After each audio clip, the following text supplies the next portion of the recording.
Hello, everyone. My name is Harvey Brownstone, and today it is my great honor to welcome the author of two books that, in my opinion, every Canadian should read. 21 Things You May Not Know About the Indian Act, Helping Canadians Make Reconciliation with Indigenous Peoples a Reality. That book became a national bestseller the very first week that it was published in 2018. And the sequel, Indigenous Relations, Insights, Tips, and Suggestions to Make Reconciliation a Reality. Our guest is Bob Joseph, founder, CEO, and president of Indigenous Corporate Training, Inc. He's a hereditary chief of the Gwa-wa-Inuk tribe of the Kwa-kwa-ke-wak First Nation. Welcome, Bob, and thank you so much for joining us. Oh, thank you, and great job on all of the really difficult pronunciations. That was awesome. Thank you. Before we begin our interview, I want to acknowledge that the land I am on today is the traditional territory of the Anishinaabe and Haudenosaunee peoples, many of whom continue to live and work here today. We recognize and deeply respect the historic connection that many First Nations peoples have to this place and extend to them and to all Indigenous peoples our gratitude, friendship, and support. Bob, I want to start by clarifying something that I think is really important. You're a high-profile Indigenous person, you're an educator, and you share your views and your perspectives openly with the world, but you have never claimed to be the spokesperson for the entire Indigenous population or to suggest that all Indigenous peoples in Canada agree on everything, because of course they don't. It's true. When it comes to Indigenous peoples, we think about just the number of bands. There's over 600 bands across the country. Then you have Inuit and you have Métis peoples, and they just want different things. It would be like saying to somebody who was German, what do Europeans want? So when we think about that kind of cultural diversity, 11 major language families, over 50 different dialects. Yeah, it would just be impossible to be a spokesperson or put yourself out as a spokesperson. Think of any issue, any subject, and I'll show you people that will support it. I'll show you people that'll be against it, and I'll show you people that just won't care. And that's very much, just working with Indigenous peoples. I think because the Indian Act lumps everybody together, there's a tendency to just think there's one opinion and one view about everything, but First Nations people are no different than any other community. There's a wide range of opinions about everything. Absolutely. The Indian Act is a very homogenizing force. It meant to make us all the same, and it meant to make us all equal. And that just, it just doesn't work. I always tell people, I'll have people come to me and they'll say, Bob, so I want to do this thing. And I was thinking I might bring all 207 First Nations from BC into the province, into the Sheridan Ballroom, and we'll have a day-long conversation. And what do you think? Because I think it'll be cheap, quick, and easy, Bob, they'll say. And I'll say, well, honestly, if you do that, within about the first 10 minutes, it'll turn into a Jerry Springer episode. The chairs will be flying and people will be fighting, and what was supposed to be cheap, quick, and easy actually just became much harder, because now you got to go back and mend fences, and some people will never put their trust in you again. And the second thing I want to acknowledge is the enormous contribution of your wonderful wife, Cindy, who co-authored two of your books. She works by your side as a director of your company. She was instrumental in organizing this interview, and I do want to pay tribute to her as well. Yeah, she's really great. My family adores her. She's non-Indigenous, but I think between the two of us, it really gave us the space to explore reconciliation. I could say, here's what I think of this, and she'd say, well, here's what I think of this, and then we'd look for that sort of common ground. And she also has that sort of legal background, and so I've been able to try to get that sense of legal perspective versus political perspective. And so it's been a really great collaboration to bounce things off of each other and really learn from each other, because I think it's a microcosm for the macro work that we have to do in bringing Canadians together with Indigenous peoples and non-Indigenous peoples. Bob, you have dedicated your entire career to teaching individuals, businesses, and organizations how to engage appropriately and successfully with Indigenous peoples. The foundation of that teaching, as I understand it, is that in order to build informed, effective, and respectful relationships with Indigenous peoples and communities, we must first learn and understand their history in this country. And that means understanding the impact of the Indian Act. Am I right? Absolutely, absolutely. You know, there's people that are really they study intercultural communications, and one of the sort of foundational ideas that's shared in intercultural communications is whenever two cultures come together, if they don't share the same sense of history, then there's lots of room for miscommunication. And so that definitely factors into the work that we do. So there's a huge gap in our collective conscience in Canada. And in that gap is the Indian Act. And you've got one side that knows all about the Indian Act and the other side that knows nothing about it.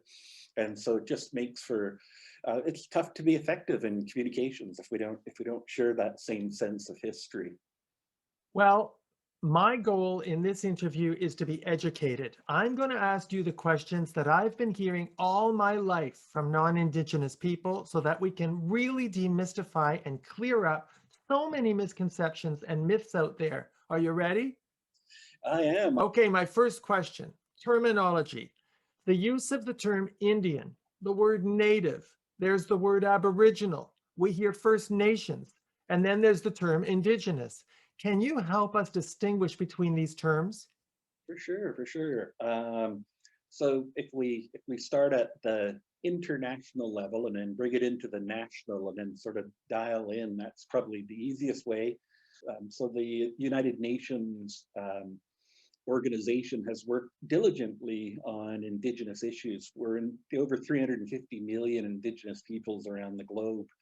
And so when we think about the term Indigenous, it's really an international term. We have the United Nations Declaration on the Rights of Indigenous Peoples. That term really comes from an international setting. And you know, different countries view their Indigenous peoples differently. In Canada, we tend to think of Indigenous peoples as people that were here first, or maybe at the time of contact with the Métis people. In other countries, they believe it's the nomadic peoples within their borders. And so there's no exact definition of an Indigenous person, but those are, you know, some of the ideas that we see. Bringing it into the national context, Canada has a constitution, patriated 1982. And in the Constitution Act, there's a section in there, Section 35. And Section 35 gives us a definition here for Canada. And so Aboriginal peoples, two words together, S on the end, to capitalize the A and the P for those that are really thinking about written communications. And it includes the Indian, Inuit, and Métis peoples. And so Indian, is the term that was being used, you know, back in 1982, but we saw, you know, some changes after that. We saw some communities saying, look, we're not actually Indians. We're the Okanagan, we're the West Bank, we're these different communities. And so Indian and First Nations have become, you know, synonymous in a sense. We just want to know what you want to be called, and we'll be respectful, and we'll call you that. And so that gives us, you know, sort of a sense of Indian and First Nation. Some people are totally proud to be Indian. Others are deeply offended to be called Indian or want to be called First Nation, or it could be First Nations. And then, of course, the actual definition of an Indian is somebody whose name appears on a banned list. So I'm a status Indian. My name appears on a banned list. And that literally got created by the Indian Affairs Department. They'd send out Indian agents. They'd show up at your community one day and they'd say name, and you'd say Aksum Malagalese. And they would say, okay, Bob Joseph it is. And they'd put your name down on a list. You'd become a status Indian, and that listing of names is what creates the bands. So if you read the legal definition in the Indian Act, a band is a body of Indians. And the goal of the Indian Act obviously was to assimilate people. So we needed a way to track when assimilation had occurred, and we would know that it occurred when we saw that somebody was moved from the status Indian side to the non-status Indian side of the ledger. So that's where I would, you know, tell our learners to have have some wiggle room words in your repertoire. Oh, it's just so great to see so many nations represented here, you know, so we don't have to get pinned. Because we have Inuit, and Inuit translates to the peoples. They live in the northern part of our country. They're, you know, singular Inuk person.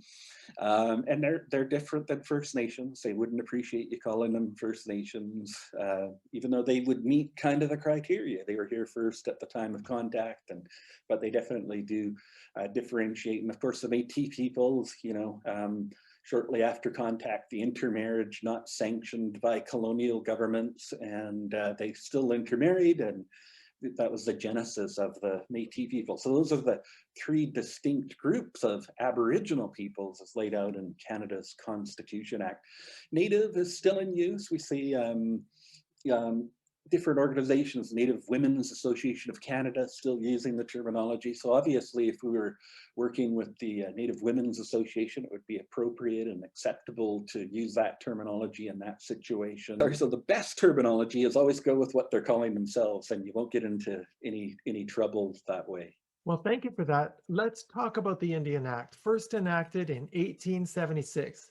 I don't think many non-Indigenous people, even lawyers, know much about the act, but it's clear that its purpose was to assimilate, control, and even destroy the people and the communities it was supposed to govern. Is that right? Absolutely, yeah. That was its goal. That was its purpose. Assimilation. In that time frame, Canada was looking at this group of peoples, these Indigenous peoples, and was trying to figure out what to do with them. They were not doing well with disease. They didn't have immunity, and were dying off quite quickly. We think about smallpox and influenza, and so it set the stage for this post-Confederation assimilation policy. So in the 1860s, 1870s, the federal government sets itself up as a trustee, and those bands and their members become wards of the crown. And this idea had kicked in: dying race of people, not fitting in militarily and economically. The best thing that can happen is that they assimilate, and we will help them with that. And so there's some good ideas about it, but eventually it's not happening in the time frame that they thought it would. And so we start to get quite aggressive in the Indian Act and Indian policy in the country. And by the 1920s, we're taking away kids, we're banning potlatches, we're doing all of that kind of stuff. Your book is such an eye-opener, Bob, because there's so much about the Indian Act that's really shocking. For example, and I'm just going to name a few things here, the act outlawed cultural ceremonies and the speaking of Indigenous languages. Indians could not own firearms or consume alcohol or sell their crops or leave the reserve without a pass or enter pool halls. They couldn't even hire lawyers or create political organizations, and they were not allowed to vote in federal elections until 1960. I really don't think that many people realize how draconian and oppressive the Indian Act was and is still seen to be. Yeah, it's a from birth to death document. It governed your life from birth to death with that one sort of straight purpose. And like I say, really, really, really aggressive. You can't get much more aggressive when you start to try to take away people's cultures and their language and their kids and their, you know, spiritual beliefs. And I mean, we threw everything in, and it still failed. And I think there was, you know, some mistakes that would be made there. First of all, if you want people to assimilate, you actually don't put them under separate laws than everybody else, because that just separates them legally and legislatively. So that would be probably mistake number one. If you want them to assimilate, you create opportunities for them to get together and break bread and share stories and get to learn and understand each other, and, you know, toil away on the same problem. Assimilation is a natural process. It happens whenever two cultures come together, and it doesn't matter if you're 100 against 1,000, 10,000 against 100,000. Whenever two cultures come together, they are never the same cultures 10, 20, 50, 100 years out. So you're going after hereditary chiefs, you're replacing them with band chiefs. So the whole Wet'suwet'en sort of coastal GasLink thing was all, that's what it was all about. You know, we created these band councils to look after things on reserve lands. And in Canada, they're called reserves, not reservations. I hear people make that mistake sometimes. Yes. but they were only ever supposed to look after healthcare, housing, and education on the reserve. And they were never designed to make decisions about broad territories and lands and resources. In fact, if we think about the Band Council, they were put into place until they'd assimilated, at which point they would have no rights beyond the reserve. So, we think about the United Nations Declaration on the Rights of Indigenous Peoples. We're supposed to get their free, prior, and informed consent, as we go forward as a country. And so we look at the first thing, it says free. They need to be free of outside influence and coercion and those kinds of things. So can the government of Canada create something, a band council, and then go to it to make decisions about something that it wants, a pipeline or a forestry operation or a mining operation? So I think we're in for some really neat change here down the road the next 10, 15, 20 years as we, BC already has United Nations Declaration legislation. Canada's introduced it and is looking to pass it in the Parliament. And so it'll start to undo a lot of the Indian Act, hopefully. I was dumbfounded to learn that a status Indian was not considered a person in Canadian law until 1951. Why did it take so long?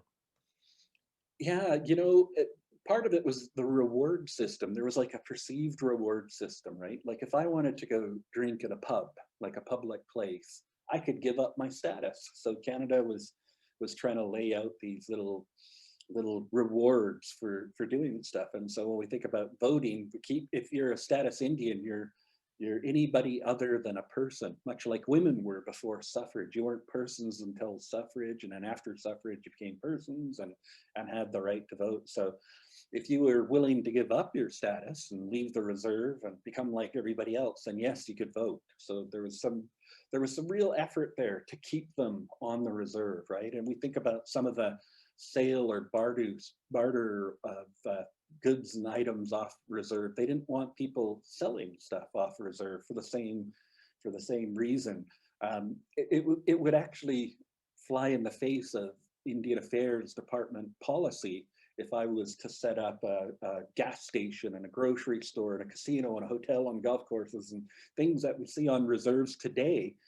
In the 40s, the 50s, the 60s, the 70s, even into the early 80s, Canada was still frowning upon this because if they had those things, that would take away the motivation to leave the reserve. And so it was all about motivation, right? How do we get people to give up status? And so we would do those kinds of things under the Indian Act. Another shocking thing I learned from you is that status Indians who joined the military and fought for Canada in World War II automatically lost their Indian status. Why? You weren't allowed to leave the reserve for more than 30 days at a time without written permission. And so Indian Affairs could just automatically enfranchise you or involuntarily enfranchise you, which meant, you'd lose your status and you'd become non-status. So when you came back from WW2, having fought for Queen and Country, you went back to your community and the Indian agent said, if you can't, you're off the list now, Bob, you're a non-status Indian. And so I would go to the Provincial War Veterans Benefit Office and they'd say, oh, you're an Indian, you're dealt with differently. And it was interesting. I did a little bit of research into why would they go to war for Queen and Country knowing that would happen. And the response was, particularly from the prairies, was we had a treaty with this country and we didn't know if the war was lost, whether another country would honor our treaty. So we saw this as the best course of action. So just some of those sort of insights into motivation. Why did they go and do that, knowing that they're probably going to lose status? Your book demonstrates how the Indian Act really laid the foundation for all of the socioeconomic, political, and cultural realities that First Nations are still dealing with today. And I want to talk about women.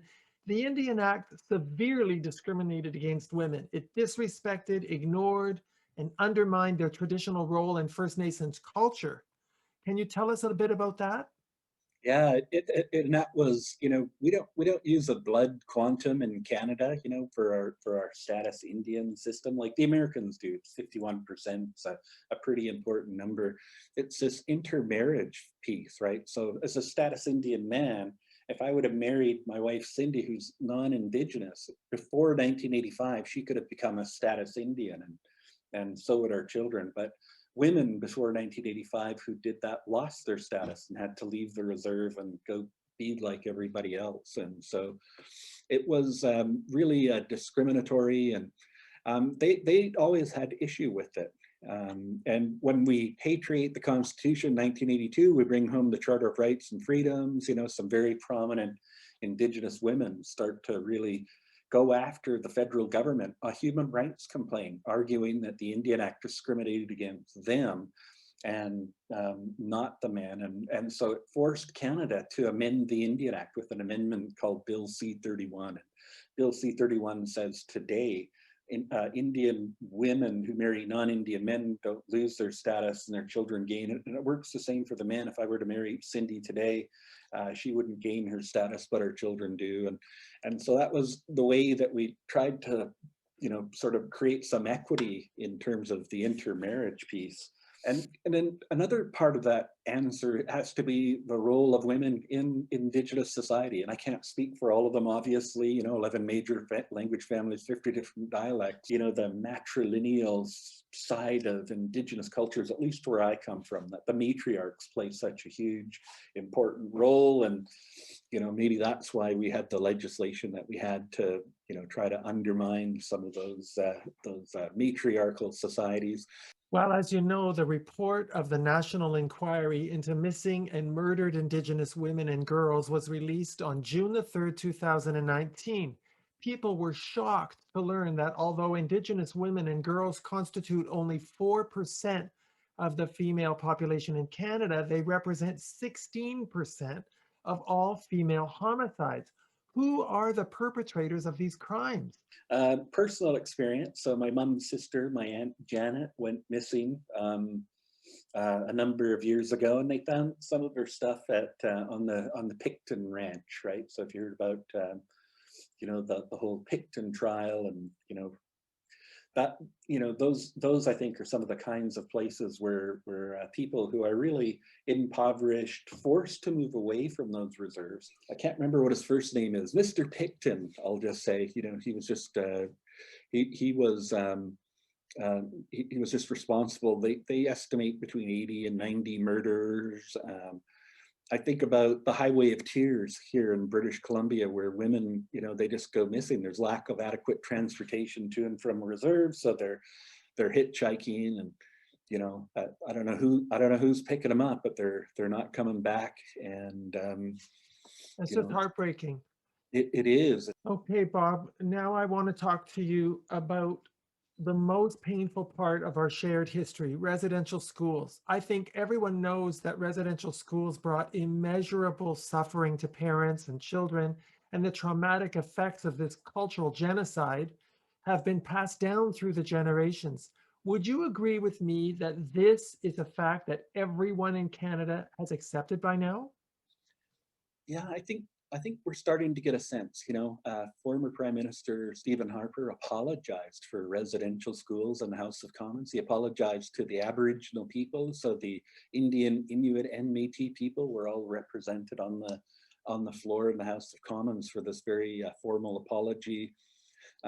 We committed to paying baseline compensation to the survivors of those schools, and then the Truth and Reconciliation Commission, whose 5-year mission it was to travel around the country, gathering stories to create a more common understanding of what residential schools were and designed to do and answer those kinds of questions, came back with the 94 calls to action, and committed the country really to reconciliation on that residential school experience. Here's the thing about residential schools that bothers me when we're talking about reconciliation. There are people out there who say that the real tragedy of the residential schools is that the children were so badly mistreated and abused. They seem to miss the point that having residential schools at all was a horrible thing. Even Mhm, if the children had been well treated, it would still have been terrible because mhm. they were taken away from their parents and their homes and their culture. I think there's still people out there that don't get that, Bob. Yeah, I do too, I was doing a session before the pandemic for, one of our clients, and during the coffee break, I had a chance, the first coffee break, I had a chance to talk to a lady, and we were talking about our families and our kids, and we got back into the session together, and I realized she had a family and kids, and how much she cared for her family and kids, but as we got into the subject of residential schools a little bit later in the morning, she jumped in with a question that had been floating around. It wasn't just, just her. It had been sort of this recurring theme of, when are they going to get over it? Like when are they going to get over this? Because like you say, there's just not that deep connection to really what was wrong with it, right? There's kind of a superficial kind of understanding there. And so, you know, she said, when do you think they'll get over it, Bob? And I said, you know what? It's a really tough question, but let me ask you this. You're a mother, you've got kids. When would you get over it? And so that really sort of brought that, into everybody's space at that point. Yeah, okay, this is pretty serious to have no control over your children, to even if they were treated well, you have no control over your children, and then you combine it with, you find out they're being treated horribly, and 6,000 didn't even return home from receiving the benefit of the education that was done for their own good. And I look at from the early days, 1994, there was a lady came to one of my workshops, and on the first coffee break, tears running down her face, came up to me, and I said, "What's wrong?" She said, I can't believe anything you're saying to me. I said, "What do you mean?" She said, "There's no way my church would do that." She came from this little Bible Belt community that I was in, and then the police and the government. I just can't believe my church would be a part of that.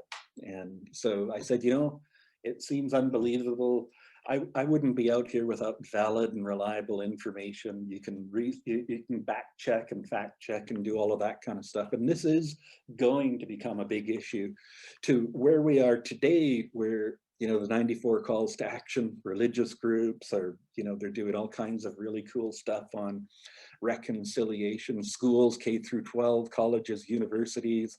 For the people that don't believe it, in your book, you quote extensively from Sir John A. Macdonald, Canada's first Prime Minister and architect of the Indian Act. And I must tell you, Bob, those quotes reveal an appalling degree of vicious discrimination against First Nations people. I'm actually going to read one quote from 1879 to give our audience a sense of just how shocking his attitudes were.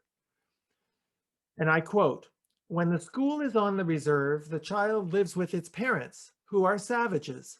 And though he may learn to read and write, his habits and training mode of thought are Indian.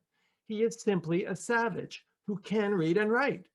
It has been strongly impressed upon myself that Indian children should be withdrawn as much as possible from the parental influence, and the only way to do that would be to put them in central training industrial schools, where they will acquire the habits and modes of thought of white men." Bob, as I was reading those words, I was thinking to myself, what is it like for Indigenous persons on July 1st, Canada Day? What exactly are you supposed to be celebrating? I think there's lots to celebrate, that we're doing reconciliation, the apology, and those kinds of things. Before all of that work, though, it's a little bit like, an African American looking at the Statue of Liberty. We are looking at the same thing, but we're definitely going to be looking at it differently depending on the side of the fence that you're looking on. Mhm. Um, so I think, with reconciliation, Section 35 of the Constitution Act, I think there's some really good opportunity there and good hope. Canada has come out of a place where we really felt we were a melting pot, and that was where John A was coming from, was really this melting pot. We're going to throw all these cultures into this big pot, we're going to turn up the heat, we're going to stir it, and it's going to become this gray goopy mass that we call Canadiana.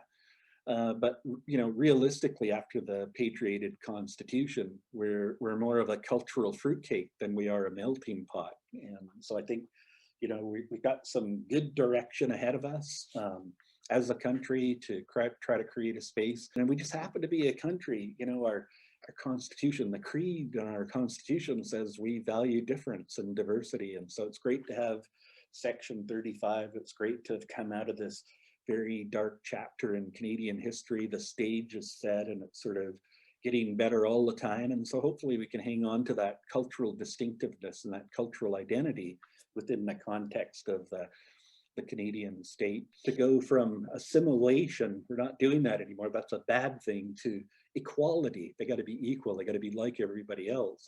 We're seeing that adaptability of those ideas, that you're worth less and you should be like the rest of us. I was doing another interview just like this one with a professor from one of the big institutions in Ontario, and he was writing a book, and he asked me a question about institutional racism. Do you think we're like that? And so he was struggling with whether we were still suffering with institutional racism as opposed to individual racism.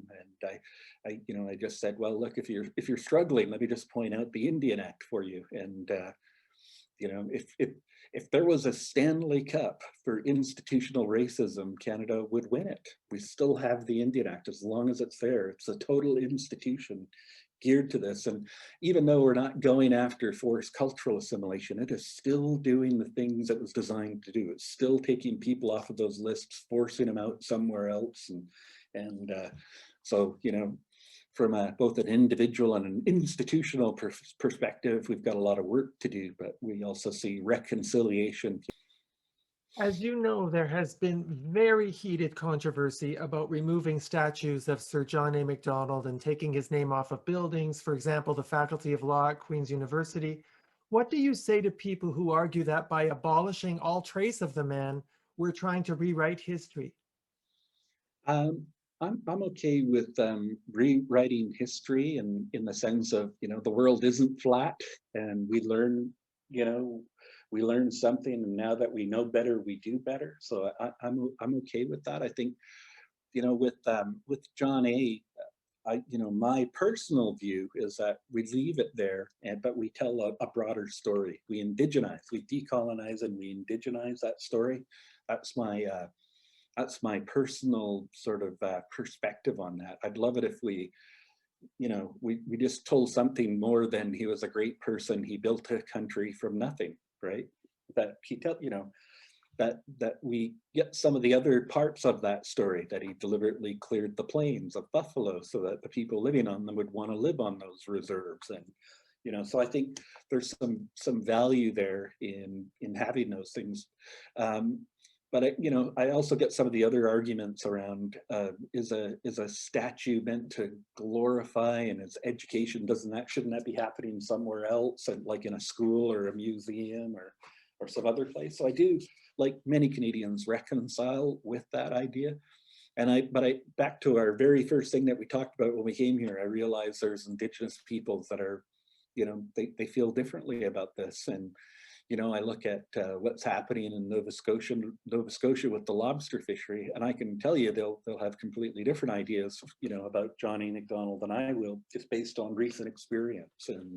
And so I try to be mindful of that. But I'd love it if those places, you know, we didn't just have a placard with very little on it, that it actually told the broader story. That, you know, we could pull up an app and go, oh yeah, okay, you know, at first we thought, and then we learned some more. And you know, I think those are really helpful, those stories, you know, to be told in a much broader context. So I hope if we are removing them, that we are not just removing them and then not doing anything about the overall narrative, that we're going to spend time in academia and in the public.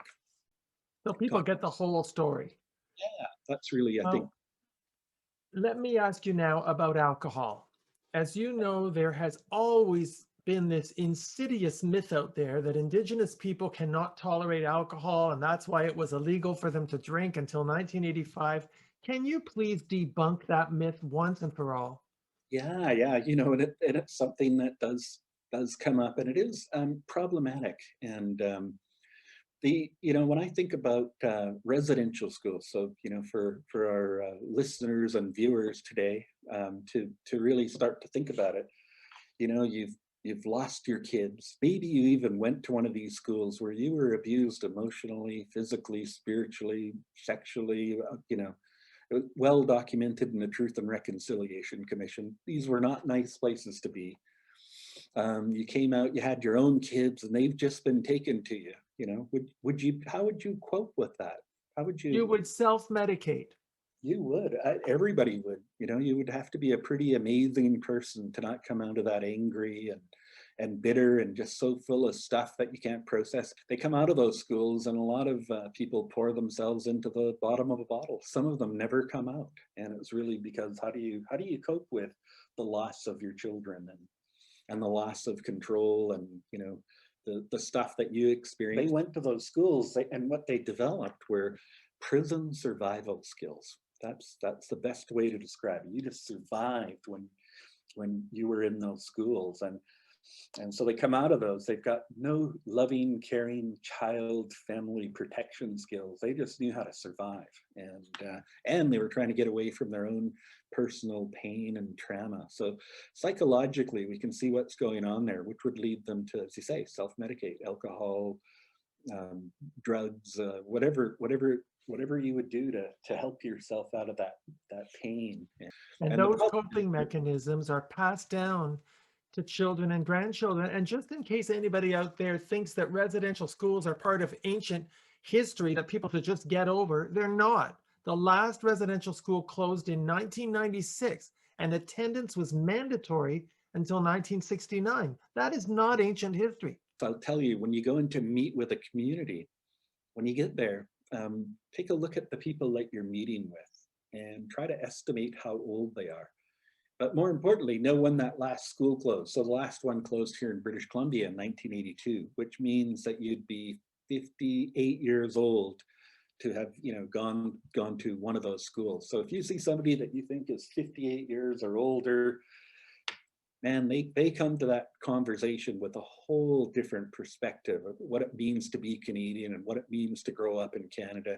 If you see somebody that fits the mold of a residential school survivor, we need to prepare ourselves to hear what they're going to tell us, because something we're going to do is trigger them. We're going to trigger them somehow, and they trigger on authority figure issues, right? It was the church and the state that was taking away their kids, and the RCMP, like, government, church, and police, the biggest authority figures in the world, taken away their kids. So they just have huge challenges with authority figure issues. And you're going to say something, I'm Bob and I've got a PhD, too much authority, right?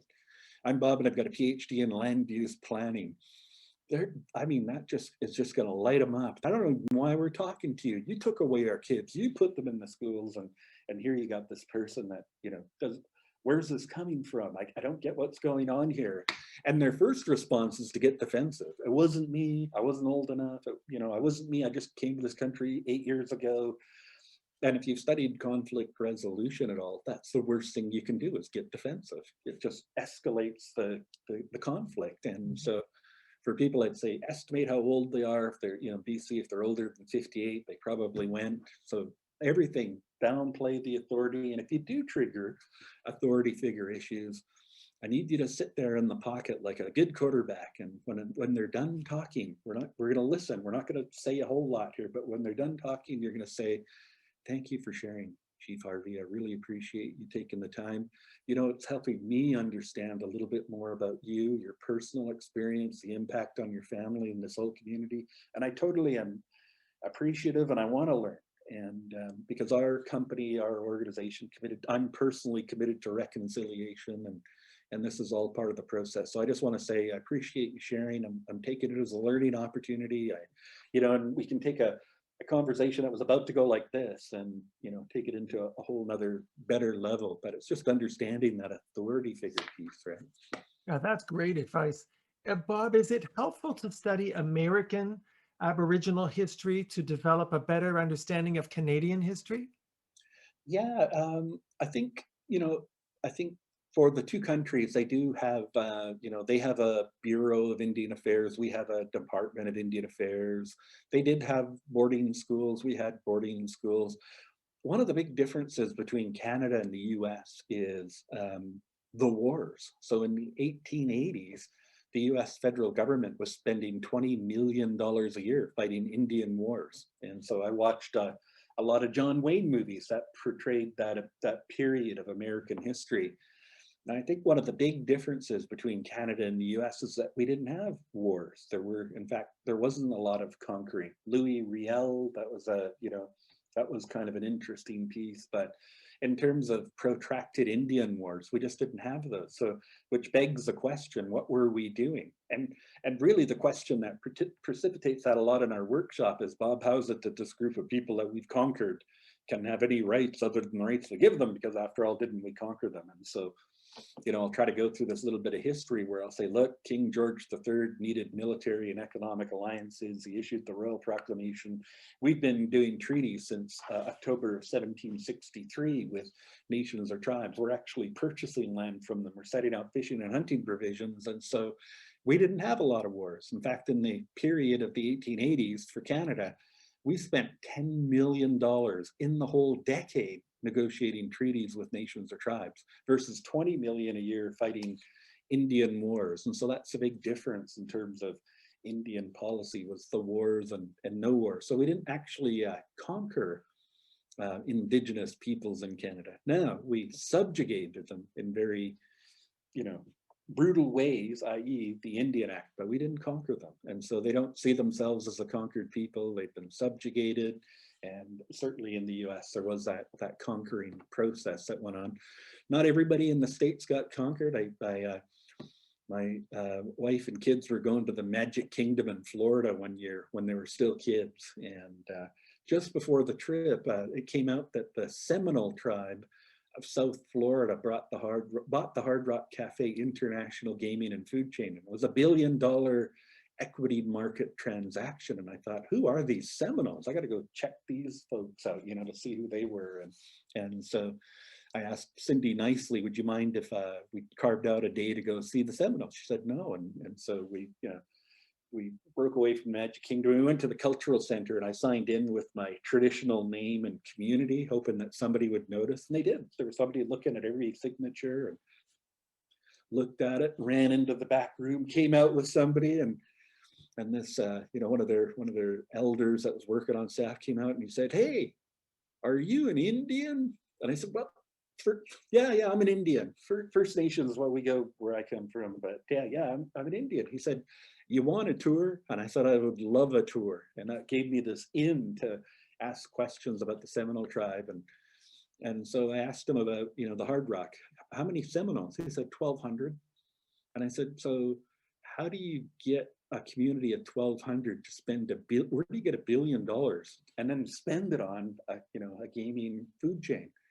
And he said, yeah, in 1982, we were sitting around tribal council and we decided if we're going to wait for the Bureau of Indian Affairs to look after us, we're going to die as a people and we need to do something. And so they opened up a bingo palace, like a Wednesday night bingo, and expanded into the whole week. And then they opened another one and another one. And then they bought a little casino and another. Anyways, they basically traded up to the Hard Rock International Gaming and Food Chain on that one conversation. Really a self-reliant conversation. We need to look after ourselves.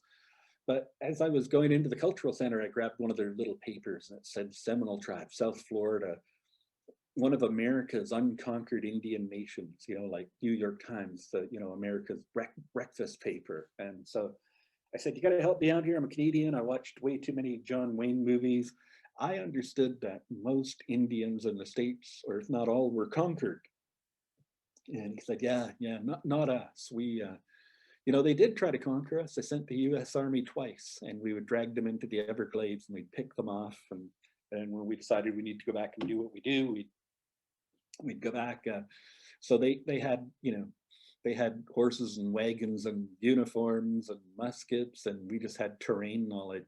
And so after a couple of attempts, the US Army said, we're going to leave these ones alone, and drew a great big square around the Seminole tribe in South Florida. And so they're actually one of the unconquered Indian nations in the States. So let me ask you, what do you think of this idea of First Nations communities running casinos? Is it a good thing? Should we do it? Should we be doing more of that here? Um, I don't know about running now. You know, the Tunaha actually turned their residential school into a casino, the Tunaha Nation in Cranbrook. And, you know, I'm curious, why would they do that? And I try not to be too judgmental, but, you know, why would they do that? And their leader, a great lady by the name of Sophie Pierre, you know, had sort of arrived in the place with, you know, conversations with the community. But their response was, that's where we lost our culture. That's where we're going to get it back. And so they took this residential school, this, you know, this ultimate instrument of colonial, you know, colonization, and said, we lost it there, we're going to get it back there. They built a, you know, a hotel, the Casino of the Rockies, and one of the nicest 18-hole golf courses in the country, I think, you know, just in terms of a great place to play golf. So that was their motivation. And others have gotten into the space. I talked to some of the tribes. You know, a lot of the tribes in the US got into gaming, and the way they got into it was to go to their communities and say, look, Harvey, if you agree to gaming, we'll give you a little check every year. And so that's how they all got into it. But I was talking to some tribes years later who had, you know, 10, 12 years, a little bit of experience. I said, what do you think of your process? You know, because maybe the tribes in Canada will do this kind of stuff. And they said, yeah, you know, if we were to get into gaming again and we had a do-over, we probably wouldn't do it that way, because in the end, we became the Bureau of Indian Affairs. They were just, now they're just waiting for casino money to do all of that. And that wasn't our intention. Our intention was to create opportunities, to grow the nation, to not become a, you know, a different kind of a social entity where people were just waiting around for their casino money. So I think if we approach it in the right way, we don't just offer, you know, money to people, that we actually use those money for investments in education and healthcare and, you know, cultural, spiritual stuff, then it totally makes sense. And so I think that would be, you know, where I would land today, you know, in terms of gaming revenue. And the province here in BC just did a thing with the communities where they're not running the casinos, but they're sharing in gaming revenues that they use for cultural sort of purposes that way. So I think that's not a bad approach. I know that, you know, in Ontario, that's something similar as well. You know, the Casino Rama, a lot of the revenue generated gets shared amongst a whole bunch of different communities. So I think that, you know, there's some places where they do need the revenue. What their problem is they've got to get out of this cap in hand relationship with the federal government. And because they've got the cap out, the hand tells them what to do. And so when we talk about getting rid of the Indian Act, we're really into a self-government conversation, right? Yeah, I want to go there with you.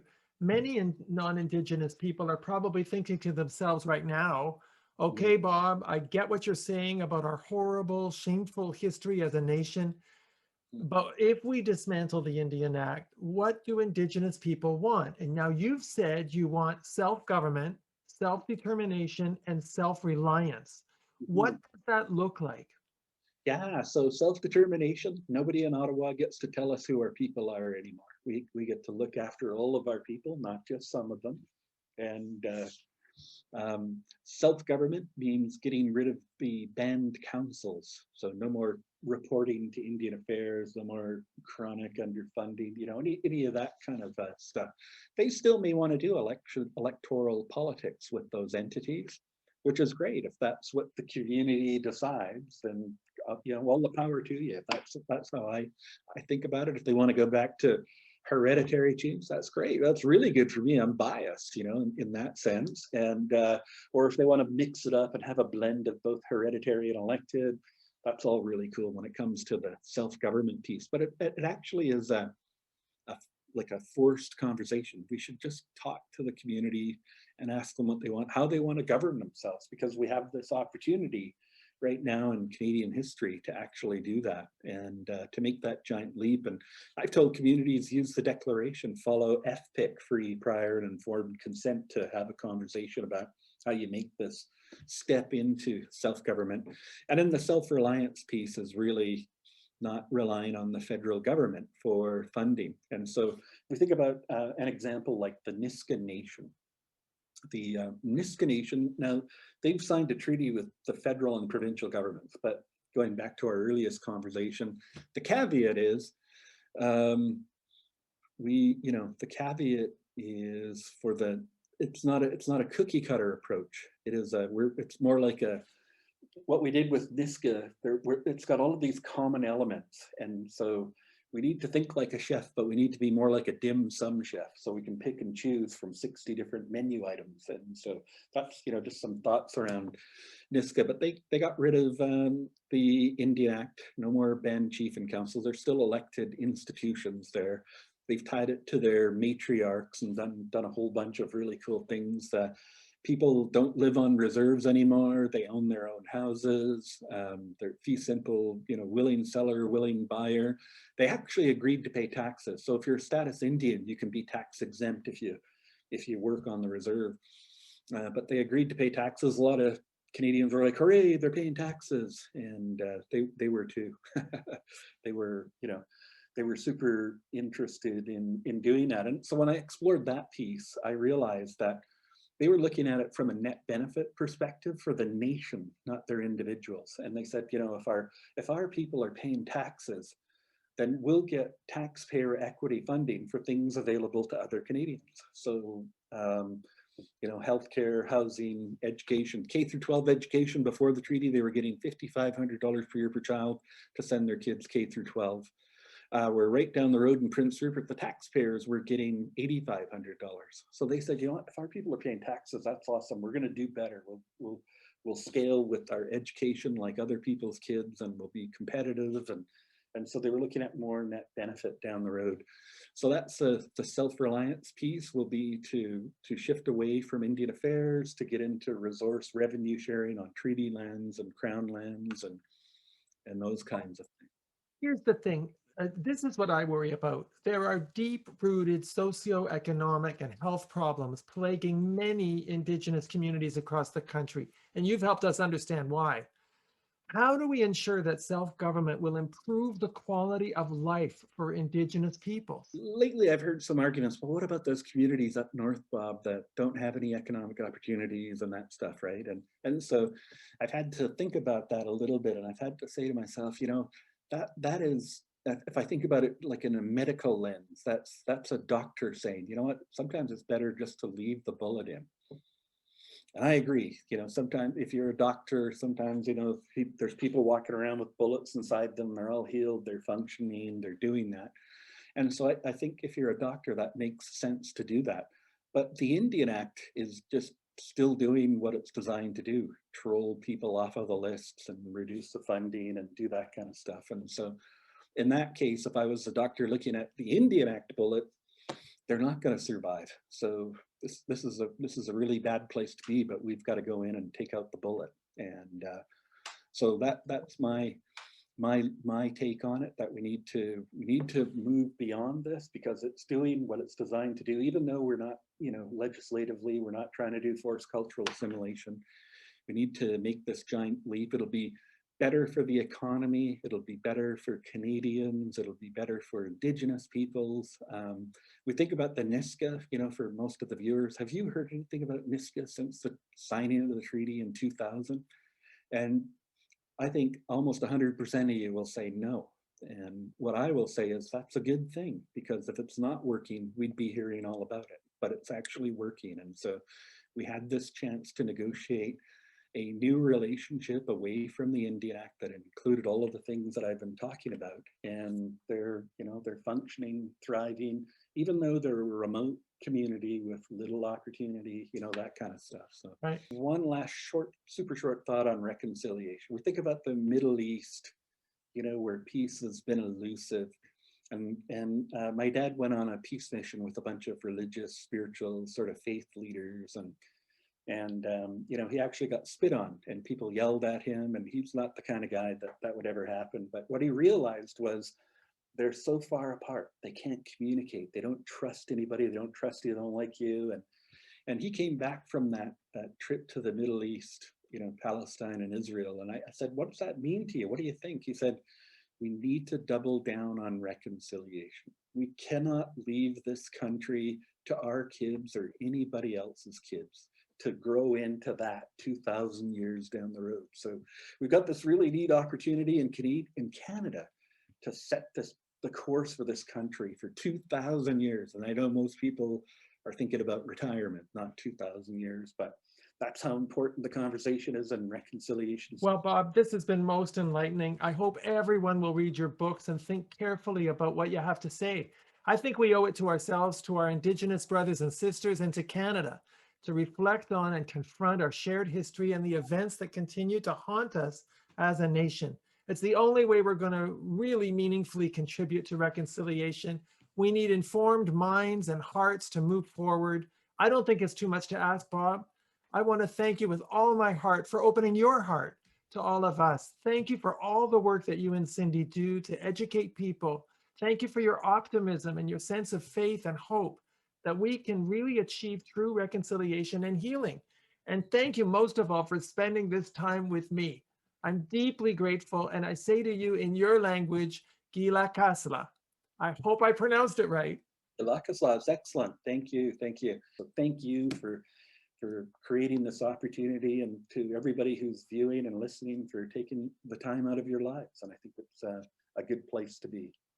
Thank you, Bob. Our guest has been educator and best-selling author Bob Joseph. Thank you to our producer, Steve Silver. Thank you for joining us. See you next time.